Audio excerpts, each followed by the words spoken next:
Salut tout le monde, comment ça va bien? Je suis le joueur du jardin et ça me fait plaisir de vous retrouver pour cette 11e semaine d'existence de mon troisième potager d'intérieur. Alors mes amis, vous allez voir, on est de plus en plus proche de la fin. Il y a certains melons niveau sénescence. Oh la vache, ils sont bien avancés, hein. Est-ce que je vais avoir des légumes matures? Ouais, je pense pas. Il y en a peut-être un, mais c'est vraiment pas sûr. De toute façon, la prochaine fois que je ferai du melon, je le ferai en saison et je ferai également de la taille, parce que là, je les ai laissés pousser comme des sauvages. Visiblement, pour avoir des beaux melons comme ceux du supermarché, eh ben, il faut faire un petit peu de la taille. Donc, c'est ce que je ferai la prochaine fois. J'ai également réintégré les Gionnées dans la chambre sud. C'est les plantes carnivores avec les petites mâchoires qui se referment. Bon, vous allez voir, elles sont dans un sale état, mais je vais m'en occuper comme il faut et on verra dans les semaines qui viennent ce que ça va donner. Bon, mes amis, je pense que la meilleure des choses à faire, c'est de se faire un petit tour du potager. Ok, donc on fait un petit tour du potager aujourd'hui, le samedi 9 décembre, au niveau de la chambre sud. Alors le fait d'avoir donné la Nepenthes, ça m'a permis non seulement de remonter le ventilateur, mais ça m'a également permis de bien redescendre l'éclairage. Donc du coup, je suis vachement plus proche des plantes. Elles reçoivent plus de lumière, elles font une meilleure photosynthèse et normalement elles devraient pousser un petit poil plus vite. Alors, le framboisier bohème, qu'est-ce que ça donne? Oh la vache, ah, sur la partie gauche c'est bien parti, ça pousse nickel, hein. Et sur la partie droite, ah, il y a quelques petits bourgeons bien verts. Je pense que ça devrait donner quelque chose d'ici quelques semaines. Le framboisier Zeva. Ah ouais, là, clairement, c'est une nouvelle branche qui pousse, hein. Il n'y a pas photo, hein. Ça fait plaisir. Les citronniers. Oh, alors, les citronniers, c'est nickel. Regardez-moi ce nouvel étage de feuilles bien vertes. Bon, il y a les feuilles du bas qui fanent, mais à chaque fois, ça fait pareil, hein. Il y a un nouvel étage de feuilles, les feuilles du bas, elles fanent, et ainsi de suite. Il n'y a pas de souci, c'est tout à fait normal. Mon petit citronnier champion. Oh la vache, regardez-moi toutes ces branches secondaires. Oh, même là, il y en a une. Ouais, alors finalement, je vais attendre un petit peu, hein, je vais attendre quelques semaines. Et si je le coupe, c'est peut-être pas là que je vais le couper, hein, c'est plutôt là, je pense. Ouais, je sais pas, je vais voir. Surtout qu'en plus, les deux petits citronniers, c'est pareil, ils me font des jolies petites surprises. Surtout celui-là. Regardez sur la droite, le tronc secondaire, il est devenu aussi grand que le tronc principal. Donc ça veut dire que lui, il y a de fortes chances qu'il me donne une structure... Oh la vache! Je sais pas si vous le voyez à la base, mais il y a même un deuxième tronc secondaire qui est en train de pousser là. Ouais, c'est possible qu'il ait une structure plutôt originale. Bon, il va vraiment falloir que je fasse un choix avec les citronniers, hein, parce que je pourrais pas garder les quatre, ça c'est pas possible, hein. Surtout que celui-là, bah, c'est pareil, hein, il pousse bien. Alors, c'est le plus petit des quatre, mais n'empêche que niveau couleur, il est resté bien vert. Ouais, ça va être compliqué de faire un choix. Les Drosera. Oh là là, elles sont magnifiques. Regardez-moi ça. La quantité de tiges qu'il y a. Faut savoir que chaque fleur, ça donne plusieurs graines.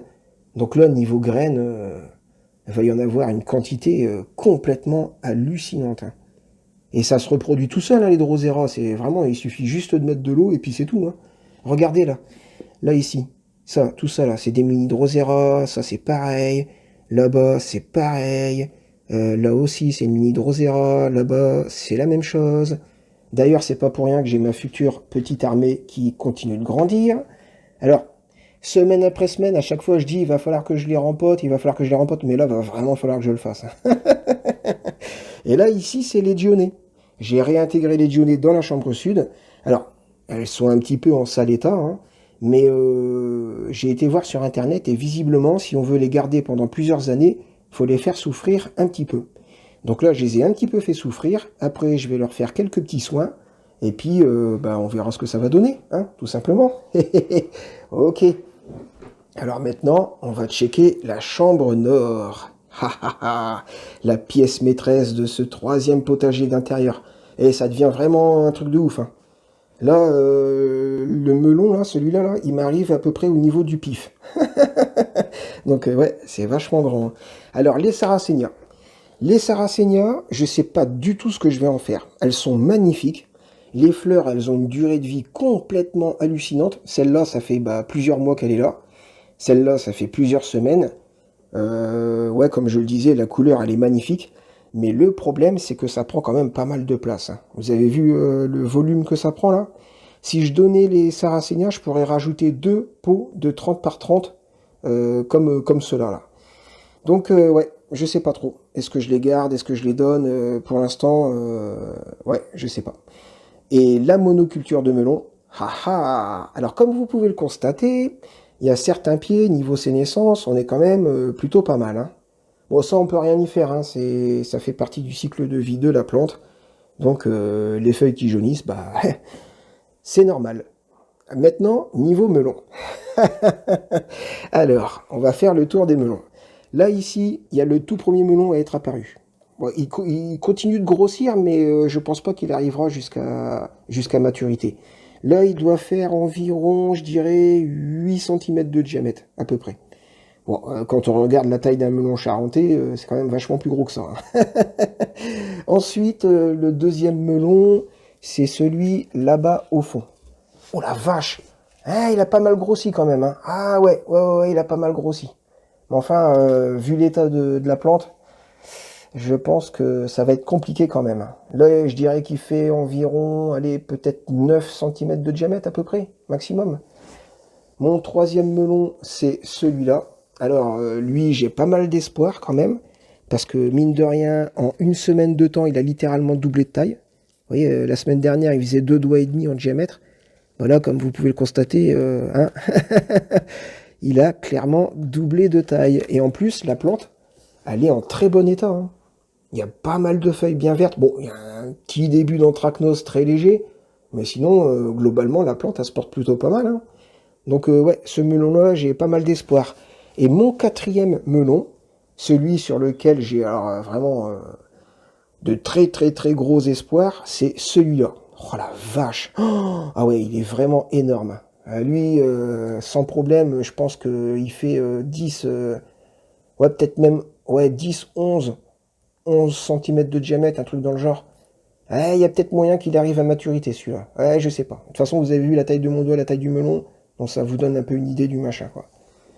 Ouais. Ah, on va voir. Ouais, dis donc, ouais, c'est vrai qu'il est vachement gros quand même, hein, même quand on recule comme ça.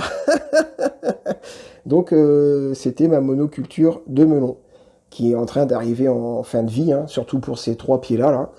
Et comme je le disais dans le titre de la vidéo, j'ai un pied de melon qui a complètement pété un plomb. Je vais vous montrer c'est lequel. C'est celui au fond à droite.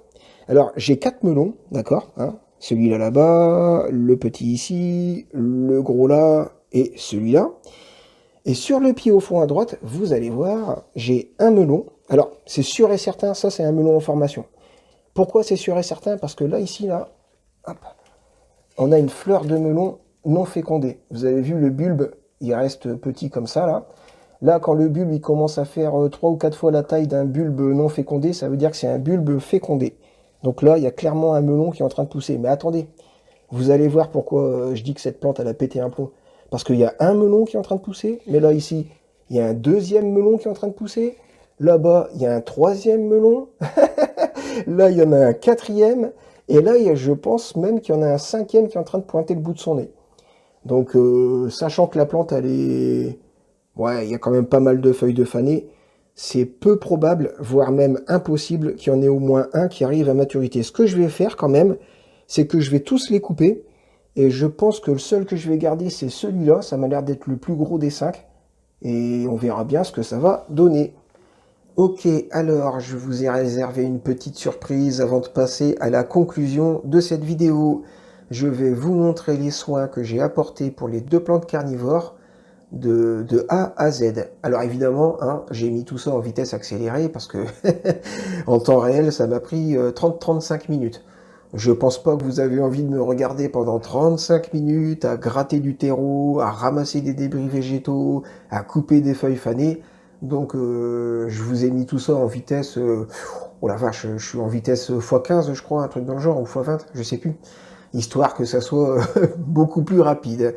Au final, ce que j'ai fait, c'est simple, hein, c'est que j'ai fait le ménage, hein, comme vous pouvez le constater, et j'ai également gratté le terreau, histoire de l'aérer un petit peu, et j'ai rebouché toutes les dépressions pour mettre tout à niveau, histoire que ce soit propre. Et je termine avec un petit coup de pinceau pour nettoyer la poussière et on verra ce que ça donnera. Et voilà les amis, c'est la fin de cette vidéo, j'espère qu'elle vous a plu. Comme vous avez pu le constater, le melon au fond à droite, il a complètement pété les plombs. On va bien voir comment il va évoluer dans les semaines qui viennent, surtout après que je lui fasse la petite coupe qui va bien. On verra, hein, ça sera la surprise. Et sur ces bonnes paroles, mes amis, moi, je vous souhaite un agréable week-end et je vous dis à la semaine prochaine.